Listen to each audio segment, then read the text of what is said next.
What's up, YouTube? Welcome back to the channel. I'm Taylor and I hate mosquitoes.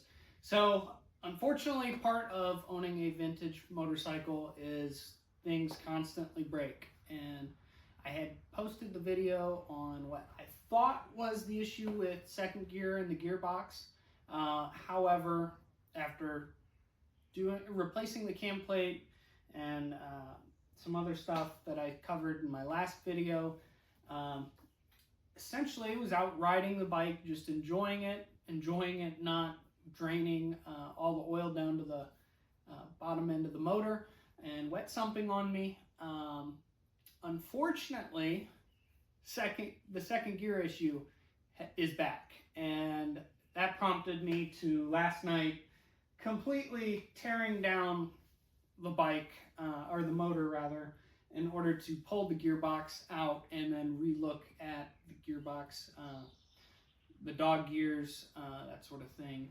Selector forks, both on the main shaft and the lay shaft, as well as the cam plate again, just to try to handle this once and for all. This was my fourth time tearing this gearbox out of this motor. And again, this bike I completely built off of eBay for the most part, just sourcing all of the original parts to piece together a bike from a frame and a pair of cases. So having a lot more issues on this than my first 68. That's still the original motor, still hasn't been torn apart to my knowledge, aside from like the primary to go over the clutch. And then the new timing cover and tappets. That's it. That's literally it on that one. So, so yeah, without further ado, we're going to dive in and take a look at the gearbox. But also, if you haven't noticed, I'm excited about this. I bought this lift a couple years ago now from an old manager of mine back when I was in the banking world. But yeah, got a great deal on it then, and finally got it into the shop. Did not want to bring it over initially because I was worried I didn't have enough space. I shared this bay with a mower as well as all my bikes, but now, funny enough, I have more bikes in this garage bay than I did back when I initially purchased this. So finally just decided it was time to try to save my back a little bit, and it's quickly been put to use, as you can tell. But all right, let's dive in. Okay, so I was instructed by Peter Quick from BSA Unit Singles. I called him today and I wanted to ask him some questions regarding how the gears specifically work. So what you've got here is the lay shaft, and on this fits in like so, back here. Obviously it hooks into that selector fork. So one thing that he said to look out for, given my issue with second gear, he said go ahead and pull the gearbox out, and then you want to look for any like rounding, that sort of thing. And I'm gonna get this as close to the camera as I possibly can to show you, but we have some rounding on those dog teeth. Okay, so I thought, well, if we have rounding there, what does the inside of the next gear look like? And if you can see that, it's kind of hard with the angle, but that is not square at all. Kind of slopes inward there. So I thought, okay, let's grab that other gearbox that I bought the last time. And so I pulled the lay shaft on it as well and thought, okay, let's look at the second gear lay shaft. We've got one chip here, which kind of concerns me a little bit. We have some rounding in the corners, but the difference between the two is pretty significant, I think. So I'm going to try to do this without bumping the camera. But this one on the left is a lot more square, whereas this one on the right, this is the one I took out of the motor, is not. So, and then you flip it around to the other side, or sorry, that's the other one. Again, you look at that, that's square and flush. Not a whole lot of material worn off there, which is good compared to that, which it's very clearly worn in. So I'm thinking and hoping that dropping this new lace shaft into the motor is going to do the trick. I'm going to go over the other gears here too, just while I've got it out again, and make sure that we aren't going to have any issues. So part of it too, or something that concerns me a little bit, is we still have a little bit of back and forth play right here on the lace shaft selector fork. Of course, that's not perfectly on second, so still got a little bit there, which worries me. But we'll see what happens. I'm gonna throw it back together just because I have the gearbox and our extra gearbox components, and that's money already spent. So if that can fix the issue, then we're smooth sailing, especially because Mid-Ohio is coming up and I'd like to take this bike to it. However, if not, then we'll have to reassess and go from there. So we're gonna see what happens. Okay, so I was actually going to end the video there. However, upon going to reassemble this, I found something interesting. So you know how I had mentioned there was play in the selector fork on the lace shaft right here? All of that back and forth play.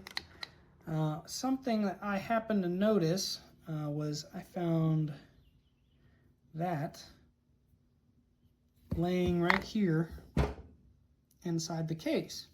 I thought, that's clearly broken and does not belong there. So what could possibly be, or what could that possibly be from? And I started looking closer at these rollers on the selector forks, and I realized that this one, you just pull both of them. So that was the one off of the main shaft. This is the one off of the lace shaft. And this half piece, everything's all oily, so having a hard time grabbing it, but that very clearly fits in there. So now to find the other half before reassembling this, and for the record, I did find the other half. That was all the way down in here. So I'll clean that out better before reassembly.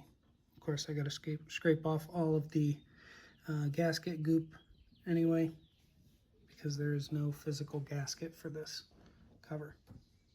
For reassembling this, and I'm going to need a new lace shaft fork, selector fork, which I believe I have laying over here in this box, if it isn't in too bad a shape.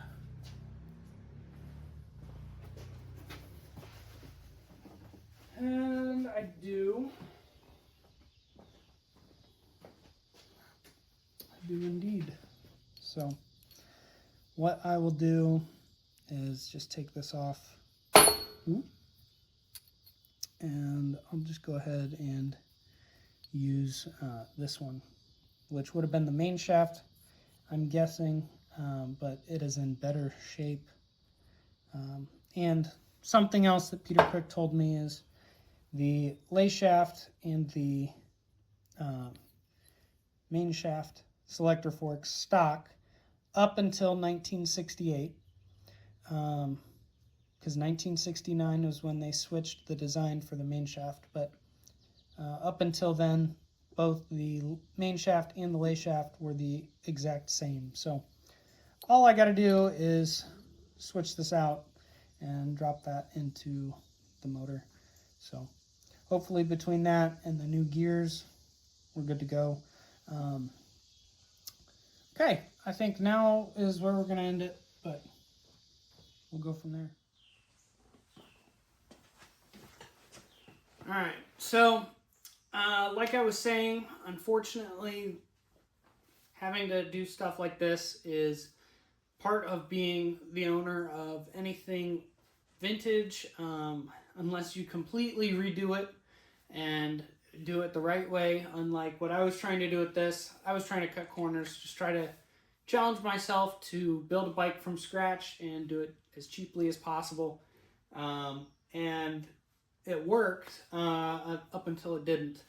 So that's just part of owning a vintage vehicle, though. Like I said, I've met quite a few people that they like the aesthetic of vintage vehicles, specifically vintage motorcycles in my experience, but they love vintage motorcycles. However, once they get them, they don't like how things break. Well, you know, this is a 50-plus-year-old motorcycle. Things are going to break, especially with rough use. I don't baby these. I'll be racing it at Mid-Ohio a little bit in the overflow campground area, as well as I rip around the yard, I rip around trails. So yeah, I don't baby these things. They're 50 years old. They're gonna break at some point. But that's why you got to know how to fix them. And there aren't a whole lot of guys left that know how to work on these. I've got this Rupert ratio manual here. Again, I plugged that before. That's a great purchase. But yeah, sometimes you have to just dive in and figure stuff out. Figure out how it works. Called a few people that remain, like Peter Quick. Again, he's a wealth of knowledge. And the one local guy here in town, unfortunately, that would have known what the issue was to tell me the first time. He's since passed on, unfortunately, within the last year or so. But yeah, this is one of those things where you gotta just dive in. So I may know more than the next guy, but I'm far from being a perfect mechanic, just being completely honest. So some of this is trial and error, and I'm enjoying learning how to work on British motorcycles. The yellow BSA was my first BSA, first British motorcycle, I should say. And then this is the foray into it again. And second attempt, and this time completely figuring out how everything works. This was my first pushrod motor I had ever built. So that was a new experience in and of itself. Just figuring out how the British motorcycle industry worked versus the Japanese, because that was my background prior to owning either of these, prior to owning my Royal Enfield. So I've definitely learned a lot. There's days where, like that yesterday when this happened, and it's so demoralizing. You spend so much time and energy and money working on something just to have it break. But part of the fun is in figuring out how to work on it. So I highly encourage anyone, if you're wanting to get into vintage motorcycles, needing a hobby, um, consider vintage motorcycles if you are looking to get into a hobby. But just know that when you do get into it, you're going to come across issues like this. But it is cheaper to do this yourself, which is part of the reason why I started this channel. It's cheaper to do your own maintenance, swap out parts when you need, when you break them. That's part of the fun of ownership of these, and so just kind of embrace the suck in that regard, because it's a learning opportunity for you, really. And it's taught me a great deal about patience, I'll tell you that, but it also makes you appreciate it for its limitations and figuring out how far you can push them as well, and push yourself, challenge yourself. So, but yeah, that's pretty much it, and I appreciate everyone tuning in and checking out the channel again. I'm still hoping to get some riding videos in, especially on this. I'm really hoping to get this done before Mid-Ohio at the end of July this month, and get this up and going and take that over there like I had mentioned. If not, then I'll take another couple bikes, but that's kind of the hope and the plan. And then, of course, I need this running too, because I want to do some trail videos for you guys. But yeah, so that's kind of the plan and where I'm at right now. Life's been hectic, but I do appreciate you guys checking in on the channel and checking out the content. So, thank you. Okay, and one other thing that I want to share, it's a bit of an exciting thing for me. I bought a motorcycle trailer, so I'm sure there will be a video coming on this, especially if you want to check it out and see more about it in person. But yeah, couldn't be happier, and it's something that I've been needing for a while, especially with having as many bikes as I've got. It didn't look like this when I bought it. Unfortunately, I did not take any footage, so I'll have to do a recap. I took photos though, so maybe make a little stop motion, add some audio to it, explanation. But yeah, so that's the other exciting thing. So that and the lift. But thanks for tuning in. I appreciate it. If you haven't already, I appreciate it if you would like, comment, and subscribe. It means the world to me, and I do appreciate you guys. So thank you. All right. Hope you all have a great day. Bye.